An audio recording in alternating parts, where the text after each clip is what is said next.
Hello everyone, and welcome to my Presearing Ranger guide.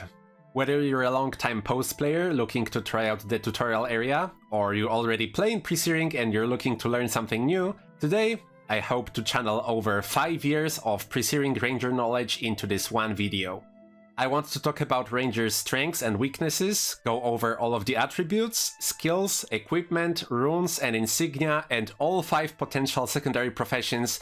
And as you can see, we have a lot to go over, so without further ado, I hope you'll enjoy. If you only want to dedicate one character slot to make a Presearing character, and you're looking for a profession that can do it all, look no further. Rangers are arguably the best all-rounders in Presearing.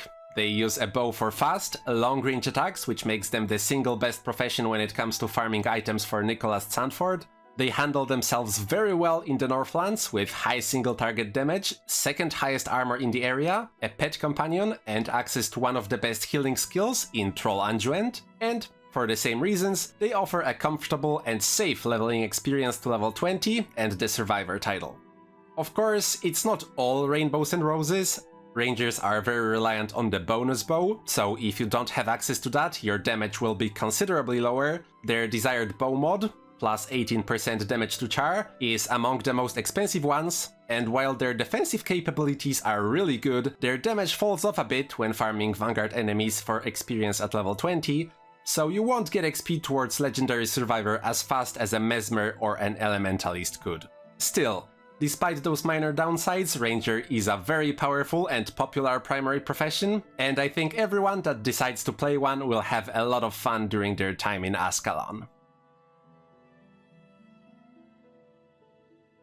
Rangers have access to 4 attributes: Expertise, Beast Mastery, Marksmanship, and Wilderness Survival. I'll go over them briefly in order of importance, in my opinion of course, starting with Marksmanship. Each point of your Marksmanship attribute increases the damage you deal with bows and the chance to land a critical hit with your shots. On top of that, most bows have a Marksmanship requirement, and using a bow without meeting its requirement will reduce your damage by approximately 66%, so it's important to always make sure you can properly use your weapon. Investing points into Marksmanship will not only make you deal more damage, but it will also let you use stronger bows, so you will deal even more damage, and because of that, I think it's the most important attribute and you should usually put points there first.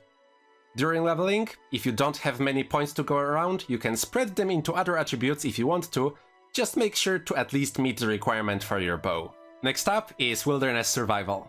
The attribute doesn't provide any bonuses by itself, but investing points into it improves the effectiveness of 2 very powerful ranger skills: Ignite Arrows, which is the only AoE rangers have access to, and Troll Unguent, which, in my opinion, is tied for the best healing skills in Presearing together with Healing Breeze. While leveling, you will most likely want to put some points into this attribute for stronger healing, but depending on your choice of a secondary profession, you might either invest a bunch of points into Wilderness Survival, or skip it entirely. Expertise is Ranger's primary attribute, which means only players who picked Ranger as their primary profession will have access to it.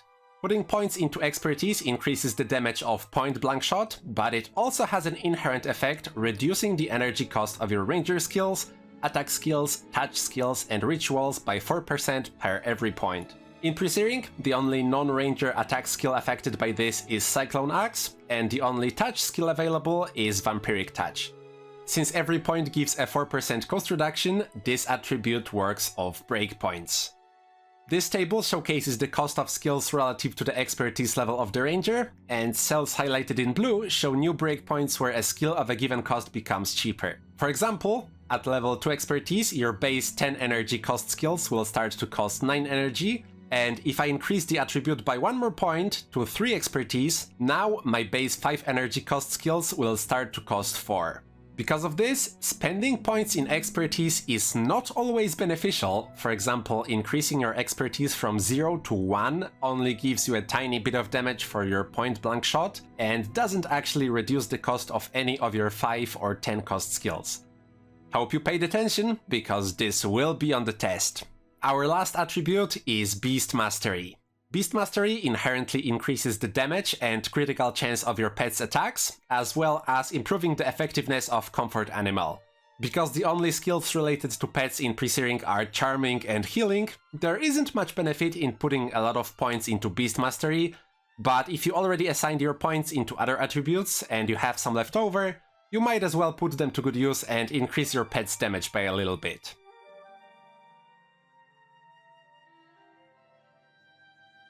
With attributes now explained, let's move on to skills. Everyone likes pressing buttons, and Rangers have access to 8 skills, which makes them tied for the most skills in Presearing, together with Necromancers and Monks, so let's discuss them one by one. Charm Animal lets you charm an animal. This is the niche knowledge you watch this guide for. Once charmed, they will travel with you forever, as long as you have either Charm Animal or Comfort Animal on your skill bar. There are 5 beasts that can be charmed in Presearing: a Stalker, a Wolf, a Strider, a Warthog, and a Black Bear. All of them are exactly identical in terms of stats and damage, apart from bears, which are strictly worse because they use a skill called Brutal Mauling that deals less damage than if they just attacked normally. That being said, bears are dope and hard to charm, so many players, myself included, keep one as their pet because of the coolness factor. The skill has a 10-second cast time, and to successfully charm a pet, you have to finish the cast completely. During the channel, the beast will become aggressive and start attacking you, although this will not break the cast. What will break the cast, however, is black bears using the Breaking Charm skill, so let's also take a quick break and showcase how to charm a black bear in Presearing. First, you will need a friend, preferably one you can talk with, since the timing is quite tight.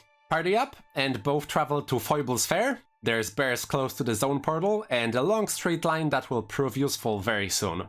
Have your friend attack the bear once to take aggro, then position your character to cast Charm Animal at the longest possible range. You can try to cast the skill and take microscopic steps back until you can't cast it anymore to get as much distance from the bear as possible. When the bear is attacking, every 4th attack it will begin to cast Brutal Mauling.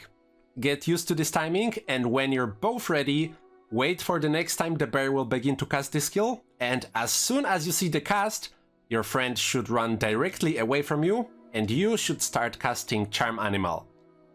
If all goes well, the bear will finish casting Brutal Mauling and start chasing your friend. It can still cast Breaking Charm, but it will be too far for it to take effect, and your charm cast should successfully complete. Congratulations on your new friend! And if you find charming a bear especially difficult, you can eat a slice of pumpkin pie. Pumpkin pies reduce the skill activation time by 15%, so for Charm Animal that cuts down the channel time by 1.5 seconds. Actually, since this became sort of a pet segment, let's quickly talk about evolving pets. As your pet levels up, it will evolve depending on the ratio of damage dealt by the pet to damage taken.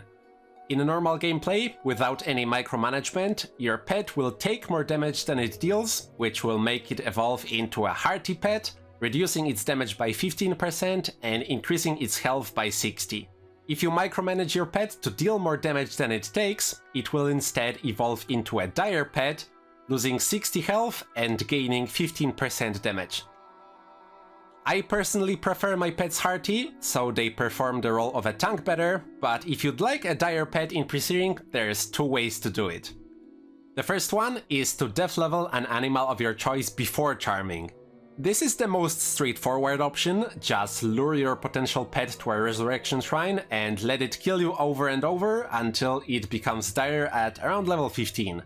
Just remember that you can only charm animals up to 4 levels higher than you, so if you're not 20, make sure not to overlevel your target. The second option is a bit more work, but it's the only way if you want to avoid dying. First, max out your Beast Mastery to increase your pet's damage. Then, head to Green Hills County and have your pet kill Aloe Seeds, Husks, and Stone Elementals. The goal here is to rack up the total damage done by your pet while it takes as little damage as possible. Aloe Seeds and Husks don't attack at all, so they're safe, but they also have very low health, so to speed it up you can include Stone Elementals in the process. Try to at least have around 5000 damage done before moving on, and don't worry, we will come back here later. Once you feel comfortable with your pet's total damage output, it's time for step number 2. Grab a Northlands Vanguard quest, preferably Char Annihilation, but any of them should be fine. Then move on to the Northlands and send your pet to die to the first pack of Char. Base health of pets follows the formula of level times 20 plus 80, so write that down. This is how much damage your pet took right now. Once your pet dies, don't resurrect it and go on to fully clear the Northlands. Pets gain experience while dead, no matter how far away they are, so your companion should get a lot of XP for minimal damage taken. After every Char run, go back to Green Hills County and have your pet kill low-level stuff until you deal twice the damage it took, just to be on the safe side. Rinse, repeat, and your pet should evolve to Dire at level 15. If something didn't work out though, and your pet didn't evolve to Dire, or you'd like a different pet altogether, you can talk with Jarl the Tamer in Regent's Valley and he will take your pet away so you can charm another. He'll even pay you 100 gold if the pet is level 20, and that's a deal of a lifetime if I ever heard one. One last thing to note is Guild Wars Wiki states that ever since 2014, Striders don't evolve to Dire due to a potential bug. So that's important to keep in mind before you go through the whole process on your Strider. I probably should have mentioned that earlier. And wow, that was a long segment about one skill. Next ones will be a bit more concise, I promise. The second Beast Mastery skill in Presearing is Comfort Animal. Similarly to Charm Animal, just having this skill on your bar will make your beast companion travel with you, and using it will either heal your pet if it's alive, or resurrect it at a certain percentage of its health. Since pet's base health is always equal to level times 20 plus 80, that means once your pet is level 7 or higher, using this skill to resurrect will always give them more health than using it to heal, and in Presearing, if your pet dies, you don't suffer through the usual skill blackout, so in most cases, using Comfort Animal to resurrect your pet is more efficient than healing. The two preparations, Read the Wind and Ignite Arrows. Read the Wind is a preparation that for 24 seconds makes your arrows move faster and deal more damage, scaling off marksmanship. Ignite Arrows is also a preparation that for 24 seconds makes your arrows explode, dealing additional fire damage in a small area around your target, scaling off wilderness survival. You can only use one at a time, so the question is which one is better, and well, that's a dispute as all this time. I have a whole separate video comparing these two skills in detail, so you can watch that if you'd like to see a detailed breakdown, but the short, oversimplified version is Read the Wind is better if you use a flat bow, because it makes the arrows way less prone to missing, and in most other circumstances, Ignite Arrows is the better choice as it provides a bigger damage increase, usually higher than shown in the description, and the area of effect. But in the end, it's generally a matter of preference. Dual Shot shoots 2 arrows simultaneously, with each one dealing 25% reduced damage. There isn't really all that much to talk about here, except the fact that your preparations are applied to both arrows, which means that if you're using Read the Wind, both of the arrows will be sped up and deal more damage, and if you're using Ignite Arrows, there will be 2 explosions. Point Blank Shot is a bow attack that shoots at half the normal range, but with increased damage, scaling of your expertise.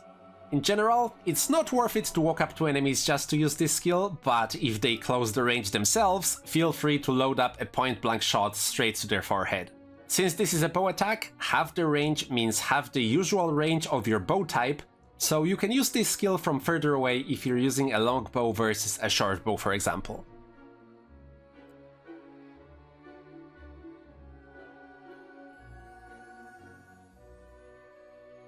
Power Shot. Power Shot. The only skill I placed in the L tier of my Presearing skills tier list. For 10 energy, Power Shot shoots an arrow that deals a set amount of armor ignoring damage, scaling off your marksmanship attribute. While it might be useful at the beginning of your Presearing Ranger journey, very soon your regular attacks will start dealing more damage than Power Shot, rendering this skill pretty useless. The armor ignoring component also isn't too useful, since most enemies in Presearing have very low armor, and even when fighting high-level Vanguard warrior enemies, both point-blank shot and double shot will usually deal higher damage than power shot, so I wouldn't put it on my bar anyway. One niche piece of trivia though is that if you use Read the Wind, the bonus damage from that preparation will be added to the damage of your power shot, and it will also be armor ignoring, so that's pretty cool. And the last skill we have access to as Presearing Rangers is Troll Unduent. In my opinion, tied for the best healing skill in Presearing with Healing Breeze, Troll Unduent gives you health regeneration for 13 seconds with the regen scaling of your Wilderness Survival attribute. It starts pretty low at just +3, but it scales incredibly well, going up by another +1 regen with every 2 points in Wilderness Survival. It catches up to Healing Breeze at 8 attribute and outperforms it at 10 or 12 and higher, costs just 5 energy and can't be shattered, which is especially useful in the Northlands. But it does have one big downside though, and that is its atrocious 3-second cast time. Despite that though, I think it's a fantastic skill overall, and you'll get a lot of value from using it.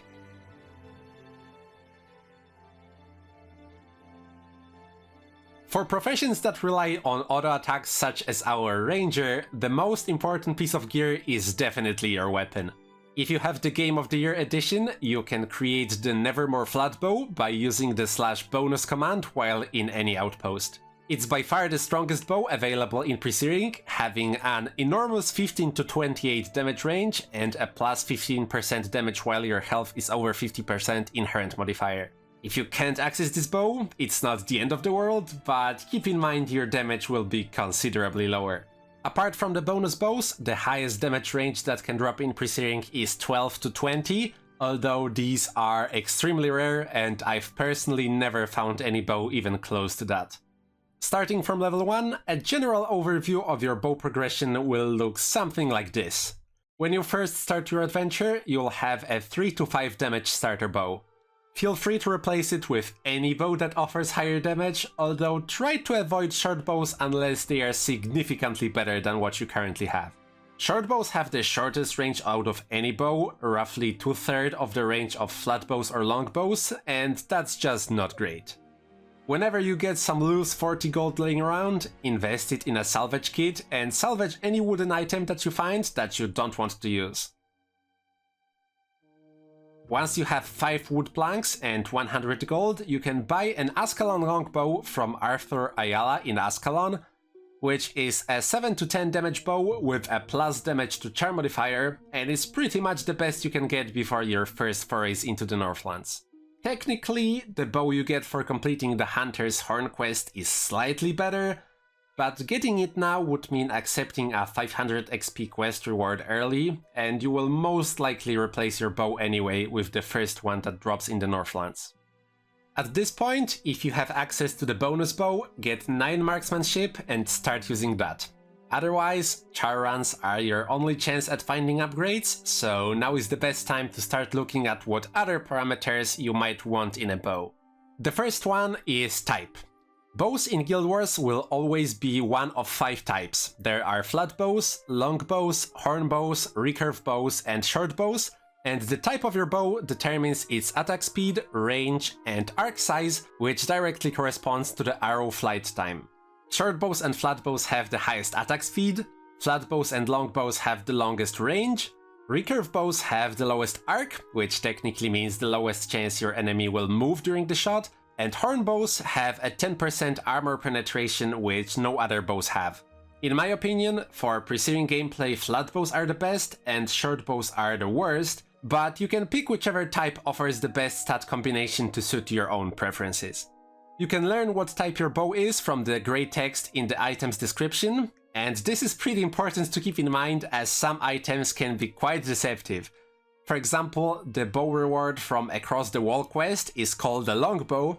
It looks like a recurve bow, but it's actually a flat bow. On top of the type, the bows in Presearing can have up to 3 modifiers. An inherent modifier that can't be changed, a prefix modifier, and a suffix modifier. If you find a bow that doesn't have a prefix or a suffix modifier, you can attach a bowstring or a bow grip respectively to add that modifier to your weapon, but if you find a bow that doesn't have an inherent modifier, there is nothing you can do about it. There are 6 inherent modifiers that can roll on a bow, all with various usefulness.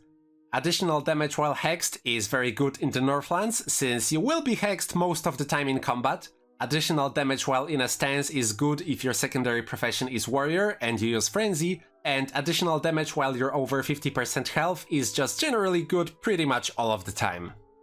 The prefix modifier is represented by the bowstring.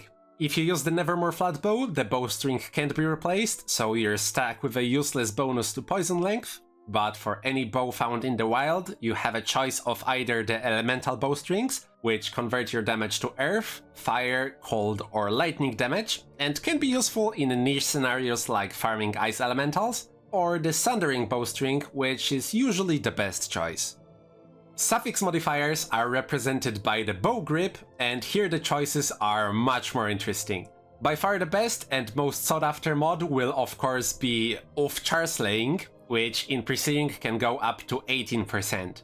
These are very rare and very expensive, so if you want one, be prepared to farm Northlands for a long time or fork out some serious black dice. For some cheaper alternatives, there's Fortitude, that increases your max health, or Shelter, Warding, or Defense, that increase your armor versus physical damage, elemental damage, or in general. If you find it, you might want to keep a Off Deathbane, or Off Skeleton Slaying bow grip somewhere deep in your bags, and attach it to a second bow for the Catacombs Vanguard quests. One mod that is generally a bait, and in my opinion should be avoided, is Off Marksmanship. This gives you a chance to increase your marksmanship by +1, which sounds great at first glance, but it only comes into effect while using skills, not regular bow shots, and the actual damage increase is pretty minimal. Once you have a bow that you plan on using, you can customize it to increase its damage by 20%. This is a considerable increase in damage, but it makes the item unusable by anyone else, so just make sure you never want to sell that bow before you customize it. And just to put a nice bow on this section, in my opinion, a perfect Presearing bow would look something like this. A max damage 12 to 20 flat bow, with a 14% damage increase while your health is above 50%, an 18% sundering bowstring, and an 18% char-slaying bow grip. Good luck with that. Alright, with the bow sorted, let's talk about your armor. Rangers in Presearing can use one of 2 sets of armor, either the starter rawhide armor that your character was born with, or the Crichton armor from the collector that offers 2 higher armor value per piece. 2 armor is very negligible, so use whatever armor looks better, apart from the helmet, which I'll talk about later. Just keep in mind that there is no way to re-obtain the rawhide armor once you get rid of it. It's customized to your character, but you can still trade it over to an alt to save backspace, and who knows, maybe one day you'd like to wear it again. Anyway, at level 10 you can pick up daily quests from Lieutenant Langmar, and while the quest is active in your quest log, you will be under the effects of the Vanguard Initiate buff. This buff sets your armor to a static value and massively increases your survivability, so try to always have it active whenever you're doing dangerous stuff. At levels 10 to 13, it sets your armor to 25, at levels 14 to 16, it sets your armor to 40, and at level 17 onwards, it sets your armor to 55. Very roughly, every 40 armor gained cuts the damage taken by half, so the difference between having the 55 armor from Vanguard Initiate and not having it, just using your armor, is like constantly taking double damage from every hit, so you will feel it if you don't have it. The buff does apply the ranger-specific plus 30 armor bonus versus elemental damage, so at level 20 you will have 85 armor versus elemental and 55 versus everything else. But it does not add any additional armor from Insignia, which makes them effectively useless in Presearing. And look, what a nice segue to runes and Insignia.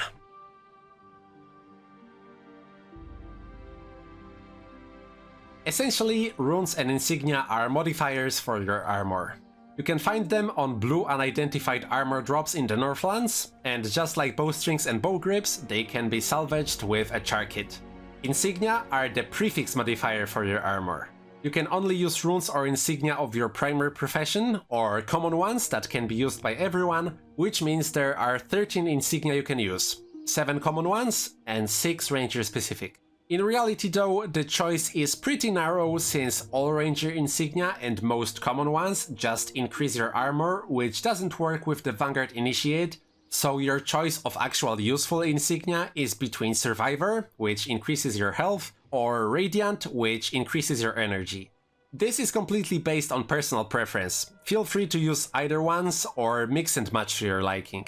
Similarly to bow grips, runes are much more interesting. There is a rune for every attribute that increases that attribute by 1, Minor Vigor that increases your health by plus 30, Vitae that increases your health by plus 10, and Attunement that increases your energy by 2. All attribute runes and Minor Vigor are non-stacking, which means only one of each will work. You can have one Marksmanship rune, one Expertise, and one Minor Vigor for example, but you can't have 2 runes of Minor Vigor because you will only get the 30 health benefit once. Attunement and Vitae are stacking though, so you can have as many of them as you want, and you will get the benefit from each one. Now, remember how earlier I was saying to use whatever armor looks better apart from the helmet, which I'll talk about later? Use whatever armor looks better apart from the helmet, which I'll talk about later. Well, now's later. For 50 red iris flowers, you can buy a simple mask from Professor Yackington, which has a modifier that reads Items Attribute plus 1. This means that any attribute rune you insert into this helmet will be increased by a further plus 1. So for example, if I slot a rune of minor marksmanship into this helmet, instead of getting a plus 1 bonus of marksmanship, I will get plus 2. Your starting ranger mask doesn't have this effect, and it's a pretty big one, so keep an eye out for red iris flowers as soon as you step out of Ascalon. For an example armor setup, it could look something like this. Survivor insignia in every piece of armor for a total of plus 40 health, a rune of minor marksmanship in your helmet for plus 2 marksmanship, a rune of minor vigor in your chest for plus 30 health, a rune of minor expertise in your gloves for plus 1 expertise, a rune of minor wilderness survival in your legs for plus 1 of that attribute, and 1 rune of vitae in your boots for plus 10 health. Of course, you can mix and match these as you like, replace some Survivor insignia with Radiant, replace the Vitae rune with Beast Mastery, or use Attunement. It's your character, it's your build, and trying out different things is part of the fun.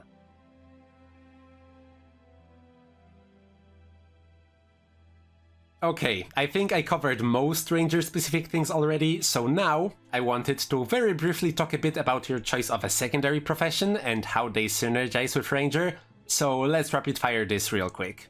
Warrior. You get Frenzy and Healing Signet, both speeding up char runs considerably. Just watch out if you're trying to get the Survivor title, as having Frenzy active or casting Healing Signet will make you take double damage, and if you cast Healing Signet while also having Frenzy active, you will take quadruple the damage. You also get access to Hammer Bash, which has some niche uses versus Mutiny and Blazefiend Griefblade, 2 bosses which rangers usually struggle with due to their powerful heals. The popular consensus is that this is the best secondary profession for rangers.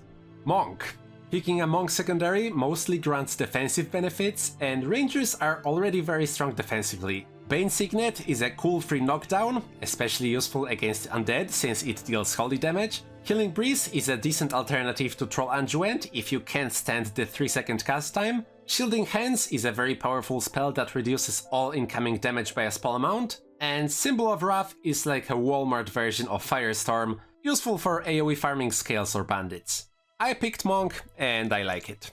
Necromancer. Unless you specifically build your character to primarily cast spells instead of shooting a bow, the main benefit of a Necromancer secondary is being able to spawn bone horrors, which admittedly is pretty cool. The main downside to this, however, is the struggle with attributes. You want to max out your marksmanship, then put a bunch of points into death magic for the horrors, then some points into wilderness survival or blood magic for the healing, and you also want some points in expertise. You might of course just abandon your bow and switch to casting spells, but at that point you're just playing a necromancer with more armor and less energy. Mesmer.